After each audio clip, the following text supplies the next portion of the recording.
Jeff, how are you doing this evening? Awesome, Christopher. How are you? Doing well. Glad to finally talk to you, and glad that you are doing well out there. At the beginning, you just told me that there's been some fires out your way too in Montana, but glad you're all safe out there.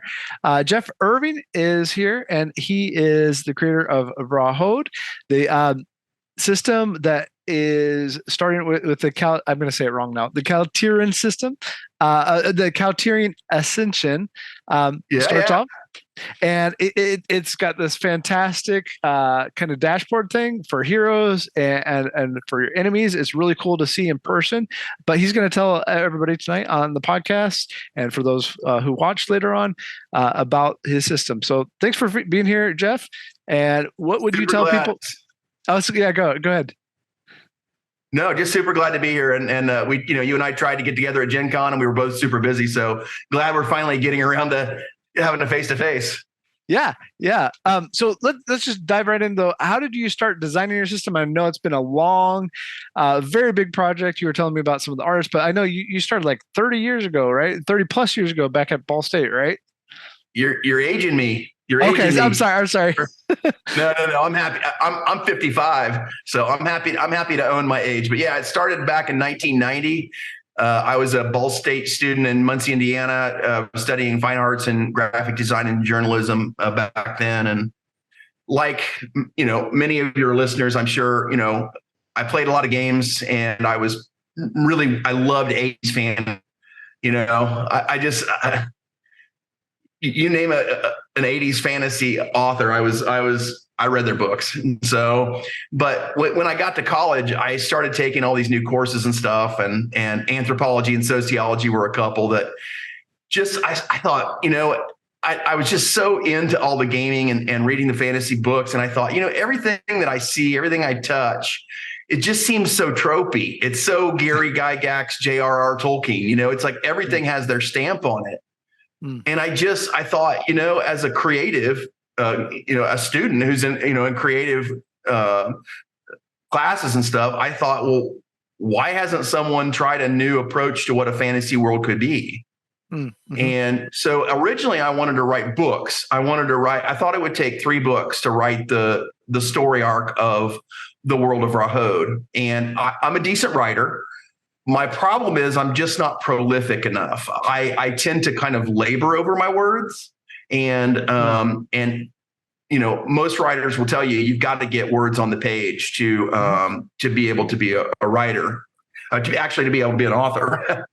There's lots of writers out there. And the world of Vrahode was kind of born out of this desire to create sociologies for fantasy races. And so I created a bunch, and over the years, I recognized my limitations in writing, and thought, well, I think what's better is some sort of interactive medium where, myself and friends, a group of friends, could actually kind of take on the role of cooperative heroes in this story, in this world that I so love. I started to really fall in love with world, and I love world. In any game, playing World of Warcraft or EverQuest or whatever, or even on board games. To me, it's always about that escapism of that world you want to be in. Mm-hmm. And so that's really what started the world. This iteration, which is a 4-game series, it started about 3 years ago. I came up with this very simple modular 3D terrain system. And I just felt like if I was going to design a game series, I wanted to bring a toy element with it, if you will, because as we know today, toy elements are an important part of board gaming. You have some sort of mechanism or device or piece that does something unique for the players. And I think a lot of companies have turned to ever bigger and more complex miniatures. And for me, what I wanted my contribution to this industry to be is a really affordable and practical way of getting your games off of the tabletop. Mm-hmm. And so the Harbinger 3D system was born of that desire. It's been through about a dozen iterations now, and it's fun and quick to put together. It has full color vinyl artwork that just sticks right onto the rooms and halls. It could be reskinned for other games. It's got a 1-inch grid that's kind of right in the artwork, so that movement works. The stairways are actually functional. Mhm. That's really where this iteration of the Vrahode game started, was with that Harbinger. Yeah, yeah. Um, so when you invite new players to your game, what's the first thing that you tell them? How do you invite them? Because yes, they're looking at some terrain, and yes, they're looking at these really cool physical pieces that they're going to be playing with. But what do you say first to get them going into the game? The approach that we've taken, and I'm sure it's not unique, Chris. We decided that any game, when you start to get into larger games, especially, I think you need to have an effective mechanism by which you invite people in and make things clear. What I call it is the loving handshake. You need to have this loving handshake with players to welcome them into your world. And so for ours, it's called the Vrahode Visitor's Guide. And so it's a 6-fold, or I should say it's a 6-panel cardstock document. So, it folds like this, it opens up, kind of wraps around you, and it's a nice thick cardstock. And in the Vrahode Visitor's Guide, you open it up, and the first people you see are Corbwalder and his daughter Brunel. They run this lovely establishment called the Vrahode Tavern, and they're going to help you find out how the world of Vrahode best suits your play style. And so what Corbwalder and Brunel are going to do is they're going to say, okay, well, these are the choices for you to play Vrahode. You can play campaign mode, which nowadays, as you know, many people shy away from campaign games. They see campaign game and they're like, oh, I don't know, right? I don't have time for that. So our game offers 6 modes of play. It starts with campaign mode, and that's for the people that have lots of time and interest in our story. They have a regular gaming group, or they're just hardcore gamers. So we have our campaign play. Below that, we have what are called expeditions. Expeditions are slightly smaller quest chains of about 6 to a dozen quests in a row. And so you can do one of our expeditions. If you have a group that maybe doesn't meet as often, or your time window is a bit smaller, we have what are called missions. Missions tend to be somewhere between 2 and 6 quests chained together. So again, we're stepping things down and trying to be realistic with people's time availability. Yeah. If you can't do an expedition or a mission, you can step down to what we call skirmishes. And skirmishes in our world are simply a quest that happens in a given region, but you oftentimes are fighting multiple waves of enemies to finish the skirmish quests. And then below that, we have what are called ancient errands. And so we have a complete different subplot to the story. And the initiates of the ancient order have quests for you to do that are kind of biome specific world.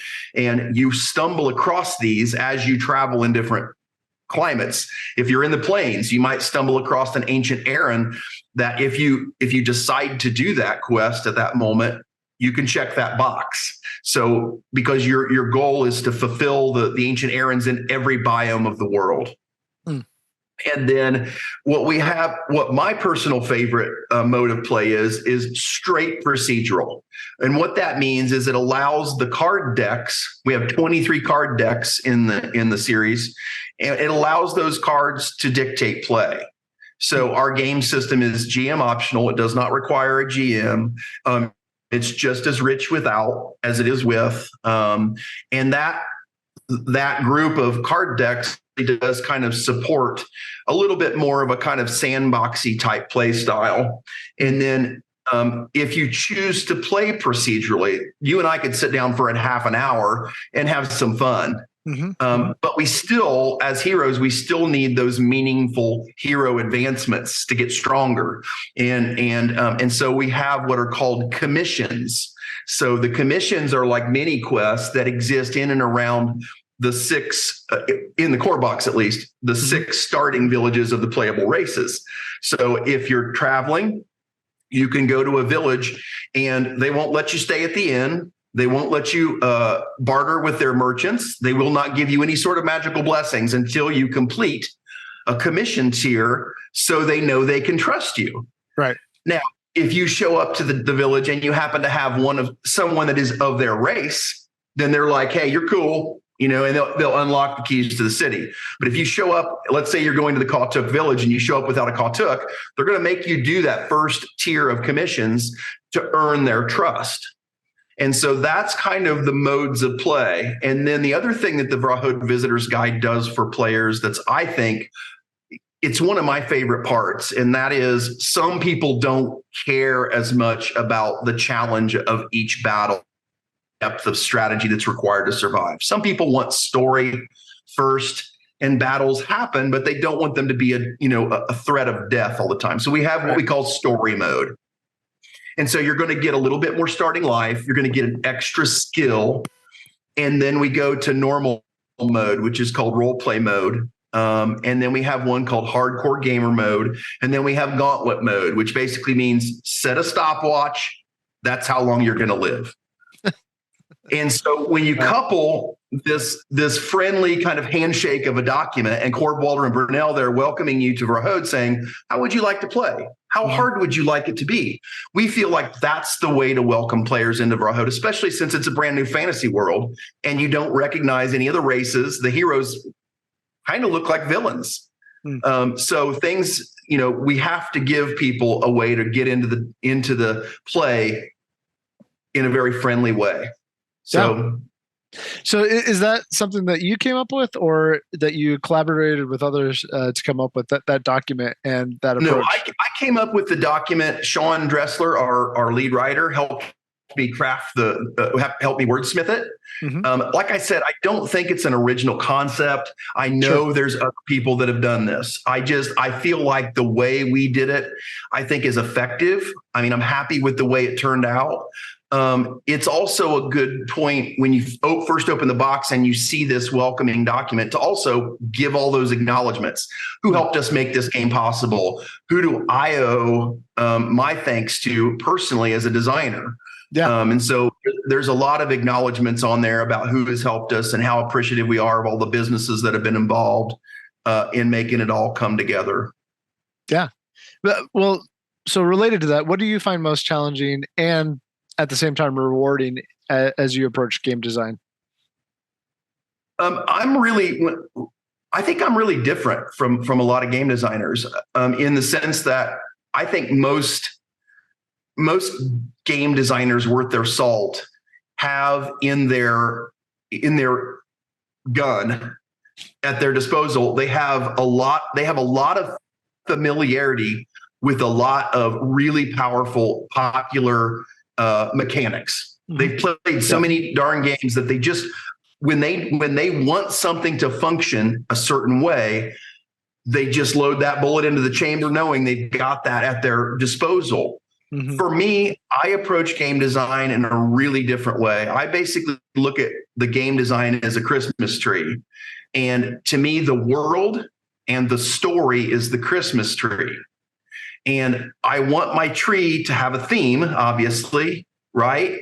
And so I'm going to begin to hang ornaments on the tree. And like every designer, you always hang too many ornaments at first. You rush at it. You put every rule into that product that you think could work. Then you begin to remove the ones that don't. And that's when I think design begins to be effective and it starts to actually craft a game. And so for me, it's about looking at the tree saying that ornament just doesn't fit with this game. This one's heavy. It weighs down the branch. That's not the type of game we're making. We're not making a game that has super deep tactical depth or ultimate combat reality. We're trying to make something that's fast, fun, and consequential. in combat. We want it to click along. So we've got to take away your need to hunt up arrows when you run out. We're going to take away those attacks of opportunity. We're going to take away backstabbing and make you, at least we're not going to penalize everybody around you because you want to backstab. If you want to backstab, you have to learn it through your skills. In other words, you got to pay for it. It's not just going to be assumed that certain classes can do that or roles. So to me, that's how I approach design. It's the Christmas tree approach with story and world dead center and omnipresent. And the rules, they need to be as small and light as possible to create that a perfect Christmas tree theme. And I don't know. Yeah. Do you think most designers do that, or do you feel like that's different? Well, I think different people have different emphases at times. So, like. What about you? What about you? What do you go for first in game design? For me, I look at it's the lean in question is what I call it. Are people leaning in? Whether it's a game where, I'm okay with multiplayer solitaire. I know people use that disparagingly sometimes, but I'm okay with that. But like, whether it's that or a party game, are people leaning in? Are they paying attention? Are they interacting? And that's the first question, and to me, probably the most important question. But to me, what I'm hearing you say is it's almost like a hook mechanic. You want something that just grabs people, and it's that central mechanic that you're going to start from. Yeah. That I think, or at least move towards it. So when I hear you talking about some of those different things related to role playing, like I love attacks of opportunity, for example, and we actually like in our popular RPG game that we play, we go back to the older version of it where you can, on enemies, you can move them against their will and still get the attacks of opportunity because that's fun for the players. But I definitely think I do too. I too like attacks of opportunity in the right systems. Yeah. So being weird here, since we're getting into it, what importance does like physics play in your system if you're trying to get down to the core of that experience and get right to whatever that, whether it's a battle or the narrative or whatever, physics for some people is important, but maybe it's not for you. Is there room for that in Vrahode? Or no, I would say, obviously we had hundreds of opportunities to err on the side of fast, fun, and consequential or realistic tactical depth, right? Mm-hmm. And every time on this game system, we erred on the fast, fun, and consequential because we want a system that's accessible. Mm-hmm. We want to. One of the games I love is a heavyweight game. You might have heard of it. It's Gloomhaven. Yeah. Okay. So one of the things that I don't like about Gloomhaven, which I love Gloomhaven, is that there are many turns, depending on your player build, where you just don't have anything to do at all. Right. You just, based on your build, you're like, well, I can't do anything. Mm-hmm. So, one of the things we set out to do is to make sure that we gave players enough options during their turns that they would have something to do. Mm-hmm. And so that was a big a goal of ours. But I think we had a really set of criteria that we wanted to bring to bear on this system. One of them was, how can we get a 6-player game? Because our game supports up to 6 players, on a standard $50 6-foot table purchased from Lowe's. How do we make a game that is immersive as hell, fun, and 6 people could get around a standard 6-foot table? We felt like that was the fairest piece of equipment, of gaming equipment, we could base our space available on, our game real estate. And so we iterated on that for weeks, trying to figure out how to reduce the number of tokens. How do we get the players, the hero's footprint small enough that when you pack 6 people on this table, are they going to enjoy themselves? So we wanted to make the opposite of a table hog. We wanted to make something that ran like clockwork, that looked beautiful on the table. And it's not always that way while you play, because people pull stuff out and they spread out their goodies, and then they tend to go back into the hero dashboard. But the game overall, the way it plays cleanly. Mm-hmm. The other thing we did is we looked at common assumptions in gaming, and we turned them all on their head. We said, okay, what is an attack of opportunity? What is it, right? It's me breaking away from you, right? And I'm sorry, but the way D&D always played to me was it assumed that I turn my back on the enemy with my weapons at my side and I walk away at a steady gait, which makes no sense. No one breaking away from an enemy does that. So what we said is, when you break away from an enemy, your weapons are out, you're backing away, turning and running like hell. So we make everyone act on their turn. Okay. So if you appreciate, the physics are still there. It's just that you have to act during your turn in the initiative order. You have to, if you want to break away from someone, you do it during your turn. They don't have a chance for an attack of opportunity because it's not during their turn. So, yeah. So tell me about the hero dashboards. Again, I mentioned them earlier, and you're kind of getting into a little bit here with talking about the 6-foot table and just being accessible. And I really like that. They're really cool to see in person. How do they aid play? Everyone loves them. I've had people ask me if we would do them for their system. And so, I'm proud of the work that we've done on the hero dashboards in making them hold and manage as many data points as they do within the amount of space that the real estate they take up on the table. So they do a great job of that. Are they perfect yet? No. Backpack slot at the top of the dashboard. At the top, you have to reach over the top of the dashboard to find out what's in your backpack. And on the other side of the top of the dashboard, you have to reach up there to get to your equipped items, the things you're wearing on your person. And some people have said, I just don't remember that those are there.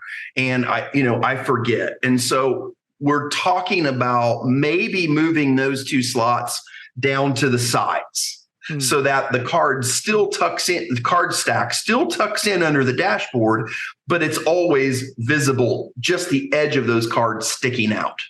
So that may be a possibility. I'm supposed to have a talk with game trays tomorrow because they're rather heavy. These dashboards are heavy, and to make them in an injection molded format, they're going to add some weight to the boxes. Game trays would be able to do a vacuum formed version of that, even with perhaps a one color silk screen on top. And I'm definitely receptive to that, one for the weight reduction, and also current iteration is an injection molded or a 3D printed version of it, but we're considering a vacuum formed version of those to reduce weight and simplify them a little. Yeah, that sounds cool, especially if they could be like, are you saying that like each person could have a different color one too? Maybe with it's not as much about the color of the dashboard. It's just instead of having raised numbers and letters on the dashboard and then the factory having to roll over that with paint so that the lettering pops. If we do a vacuum formed hero dashboard, then they can just, and leave the top flat, they can just silk screen all that lettering and numbering on there. Got it. So, so it has the possibility, I'm not saying it will, but it has the possibility of reducing weight and maybe cost. Yeah, that'd be nice for you too. Yeah, because that's what we're starting now, is trying to figure out a way to rein in the production cost. Yeah. I mean, have there been challenges on that side of things? Have there been challenges that have surprised you as you have grown the system and now that you're getting ready to go into production and things like that? Well, I think the biggest challenges for me, I spent a lot of time with Limelight Miniatures in London designing the miniatures for the game. And I just kind of assumed that once we got through all of the sculpts of translating the 2D art into 3D sculpts, that we would kind of be done. And I was very wrong. I didn't realize the iterative process that has to happen to get sculpts from 3D printable to injection moldable. So, in other words, a lot of thickening things up, changing poses to reduce the number of glue joints. So that part surprised me. The other thing that's been a big surprise, this is an amazingly large project. And most designers, most established designers will tell you, never start with a big project. Always start with a small one. And I am a stubborn SOB, and it's my world, and I'm not getting any younger. So I decided that I would chase after creating the world of Vrahode in the way that I saw fit. If I had it to do over again, would I change anything? Nope. No. But is it a heavy lift? Yeah. Yep. It's a heavy lift. Yeah. So I'll admit that one thing that's hard for me is patience. I've been a graphic designer my whole adult life, and I was almost like an on-demand designer. In other words, I had, 20, 25 projects going at once. I would usually do the little ones in real time to keep those ahead of me. And the bigger ones I would work on when time was available. I just had lots of deadlines. And so I just got used to working very quickly on a lot of different things at once. I think that helps a great deal with what we're going through, with me trying to lead a team. I think it's been hugely helpful. I think another thing that's been challenging is trying to get the gameplay of Vrahode within the lane of gameplay that I initially set out for it. Is it still the game that I wanted when I started? Does that make sense? Or has it drifted? Has it become something not what I set out to create? And I think earlier when we talked about that series of choices for fun, fast, consequential, or realistic and tactical depth, I think those were the kind of choices that allowed us to keep it where I wanted it. And it, I think, and this is not a fair comparison, but I really loved Hero Quest as a gateway game. I loved how it brought people into the concepts of fantasy gaming in just this simple, light little carousel ride. I loved the combat system. There was a lot of things to like about it. I just wanted to deliver on the promise of what I felt like an advanced Hero Quest, something very rich with a great story, but something that's still fun and light to play. Yeah. And as challenging as that's been, I think Vrahode answers that goal that I've had of doing that. I think the 1 to 6 player count was something that was a big goal of mine, and we kept it. However, I doubt we're going to be able to keep. I just don't think we're going to be able to afford to put 6 hero dashboards in the core box because they're expensive, and populating those with all those cubes and dice, those aren't cheap either. So I think what we're going to do is we're going to call it a 1 to 4 plus a game. It supports up to 6, but if you want to buy those additional dashboards, you can purchase them individually instead of making everybody pay for those. Yeah. I think that that approach of having a smaller box for 1 to 4 players is just a really good idea, because not everybody needs that 5 to 6 player game. But for those that want that, making that available, they're going to buy it anyway, right? But for those who just want the smaller experience and have that accessibility, both in terms of playing and what you're going to be able to do with the game, that's really cool. Yeah. So totally. Go ahead. No reason to make a small group pay for extra stuff. Right. Yeah. Yeah. Can we go backwards to something Sure. that you said? Yeah. So as I mean, one of my favorite things to talk about with other designers is like killing your darlings. Were there, as you had to make that transition of like, yes, we're going to make this fun and approachable and fast to get into, versus more realistic, maybe for some people in terms of physics. Were there specific things that you had to let go as you maintained your vision for the game? Well, I think you have to look at all of the things that a sizable percentage of gamers would consider minutia. And that is, do I have to eat? Do I have to make arrows? Are there attacks of opportunity? It's anything like that that slows down play and makes players focus on things other than adventure. Those are the things that went by the wayside. So those particular things were things that you enjoyed that you felt like you had to cut in your game?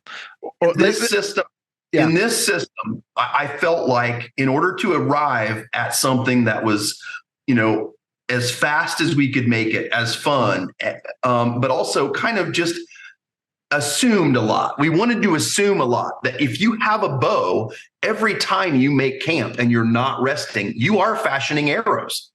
You are filling your quiver. And same thing with food. To make players focus on having to eat in this system was too much. And so you have food in this system, and when you eat it, it reduces your fatigue. But you don't need it to live. We don't make you do it. It's just, it's a math calculation in your inventory. You know what I mean? Is it worth me keeping that food, taking up that valuable real estate in my backpack? Or would I rather have a fire starter kit there where I know I can light a torch, a lantern, a campfire? Mm-hmm. What matters to me? And so, and that's one of the things I don't think you and I have really talked about. The Vrahode game system is an adventure / dungeon crawl, but it also has a big survival aspect to it because there's 3 types of enemies in Vrahode. There's the flesh and blood enemies. There's the world as enemy. In other words, there are places in the world where if you try to cross a river and you miss a roll, you lose an inventory item to the river. But if you have the right things to mitigate those inventory losses, you can do that. And then the third enemy is your inventory. So it's flesh and blood enemies, the world, and your inventory management. You have so much control over the math of your gaming experience through your inventory, but it's very finite. And so it kind of becomes a bit of a survival game in some aspects if your math is horrible and you choose the wrong items. Yeah, it just things go south for you. Yeah. Well, and so to hone in on the particular type of question I was trying to ask is no, and I like what you shared because that's neat to see the different aspects of how you're surviving. So I'm glad we went there. But what did you lose from 1990s Jeff to today in the game design and in the honing in of the game that you really didn't want to lose, but you had to make it the game that it is today? Here's the cool part about it. Where we are now, I would say I've gained more than I've lost. Sure. The problem is our production cost is not acceptable. Okay. Yeah. I can't ask people to pay the type of money for this product where it is now. Yeah. So now my work begins, and I hope I've got people that love our product that want to help us put in other languages and things that are telling me this ain't going to fly.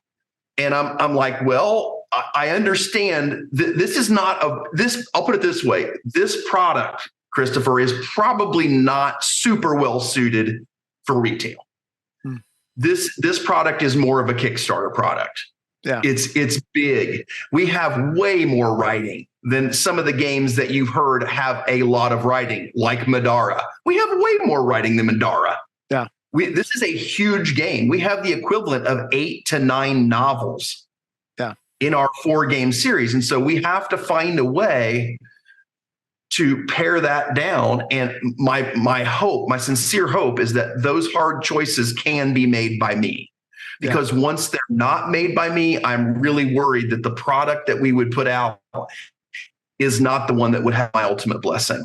Yeah. And so I think what we're ending up with, what we're having to acknowledge is that we have to address we have to, especially in the European market, we have to address the sub 100 price tag. We have to have a product that is under $100 or €100. Okay. Right. Yeah. This is not that. Mm-hmm. There is no way this core box will ever cost under $100. There's just no way to make it that cheap. Right. Okay.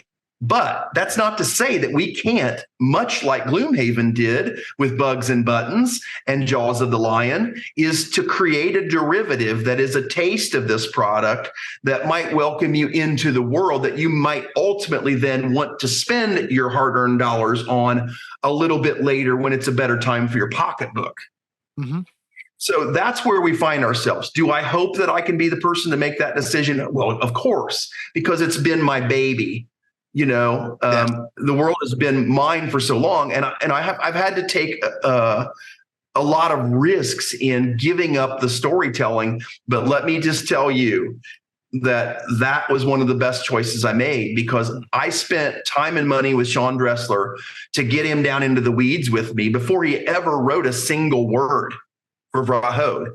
And that's a huge risk for someone to spend money on someone not knowing. It was a great risk. He embraced the story. He's shown interest in writing novels about it later. And he just really has done way more with the world of Vrahode than I ever could, to the point where I don't even want to know what he's writing anymore, because I want to play it without knowing. Yeah. And he laughs at me because I'll say, okay, it's time for an update. And he's like, well, do you want it to be spoiler free or not? And I'm like, oh. Yeah. So did that answer the question or not? I want to say nothing. I'm going to say that what you're asking me, what have I left behind? That's what I have to start doing now. Yeah. And it sucks. I'm so upset about it. But I think if we are careful with it, I think it can still be the experience that I hoped it would be. Yeah. There's so many things there we could talk about related to production and like consumer expectation and, designer and creator expectation. Like that's a weird place to be in when you're both the designer and creator and you have to make the production choices because you know what every single part of it costs you. Yeah.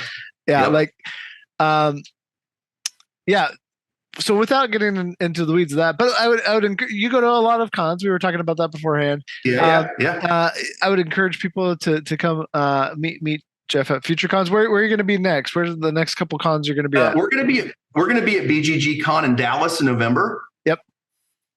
We have a 10 by 20 foot booth there that we'll be sharing with Ravenwood Woodworks, which is they're kind of like Wormwood. They're ultra high quality dice boxes and corrals and towers and stuff. Without all the drama that comes with Wormwood. So they're just a nice couple out of Vancouver, Washington. I love them. They were at Origins with us, and I love sharing booth space with them. Yeah, beautiful stuff. It was really nice, and it was nice to talk to them too. Yeah, they are making custom dashboards for the Vrahode game system out of exotic woods and with resin and live edge. I mean, when people see our pledge manager, they're going to be like, so pretty exciting. Yeah, very astounded.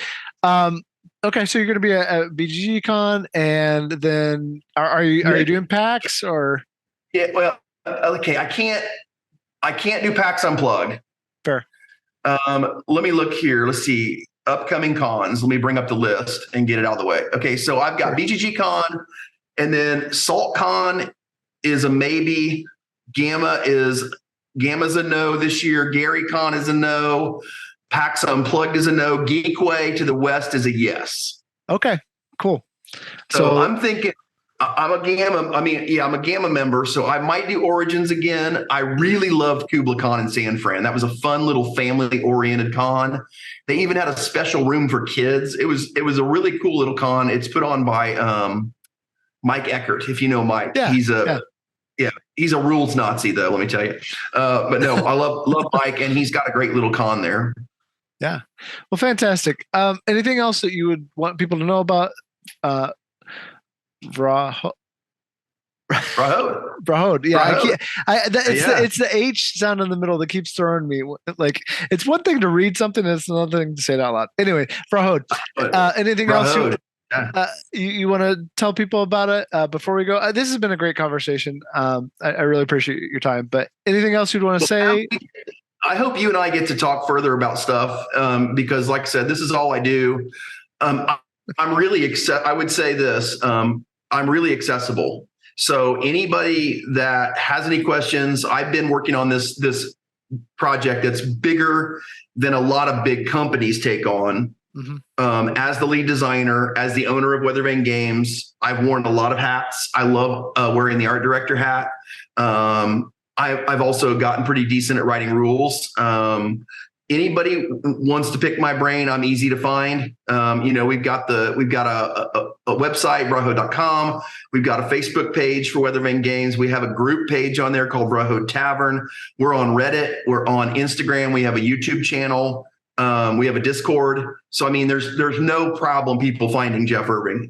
So I would say I definitely want to share that. If there's anything I can offer anybody to save them some of the trials that I've been through, reach out. If you need an artist, I've got a pretty good cadre of artists in my pocket that I love to work with. We're on track to launch. Everybody's ahead of schedule for our launch of the 4-game series, which starts with the Kaltiran Ascension core box, which is enormous, followed by a very large expansion called The Enlightened and the Enslaved. Expansion 2 is called Facing the Storm. And the final expansion, all these expansions are enormous. And the final expansion in the series is called The False God's Deceit. And so that 4-game series makes up the story arc of Vrahode as I envisioned them back in college. Know that we have the dilemma of trying to create a sub $100 product from the world of Vrahode. I have an expansion that happens chronologically after the 4-game series called Under the Cursed Fells that might become our sub 100 product because it's a dungeon crawl. So that allows us to kind of isolate play in that sort of adventure with that separate story. So I won't get into that because I don't want to give away any spoilers on that. But know that we're trying like heck to create that affordable entry point into the world of Vrahode for those that feel like they need it. Fantastic. Well, again, thank you so much for your time. Best of luck. And spring is when Kickstarter. Yeah, March 5th. March 5th on Kickstarter. The goal is March 5th through April 5th. Kickstarter, April 15th through May 15th on GameFound or BackerKit or whatever. And then hopefully the very next email that we send out to backers will be where we are in production. So what a lot of people are really shocked about by our development process is how we want to be pretty much wrapped up with the 4-game series, including the writing when we launch. That's not normal. Most of the time. Yeah. People have a few really nice pieces of art. They have a concept. They know the mechanics, and then they're going to work for the next year to do it. We're not doing it. I'm trying to emulate the parts about the Kickstarters that I've loved the most, and I'm trying to avoid the ones I hated. And, I couldn't, I love Sandy Peterson as a game designer, but boy, he does not know how to run a Kickstarter. So, Fair enough. Yep. Yeah. You don't want it to be 3 years between when the Kickstarter ends and then, now we're starting production, which has happened in the last couple of years. We want to deliver in 24. We want to launch in 24 and we want to deliver in 24. That's the goal. That's great. Awesome. Well, thanks so much, Jeff. And I hope you have a great evening. And I'm sure we'll talk again sometime. I hope so. We're going to have some review copies pretty soon. So either we can sit down and play it or I'll send one that you can take a look at. Sit down and play it would be fantastic. Thanks, Jeff. Way more fun. Yeah. Thanks, Christopher. Yeah.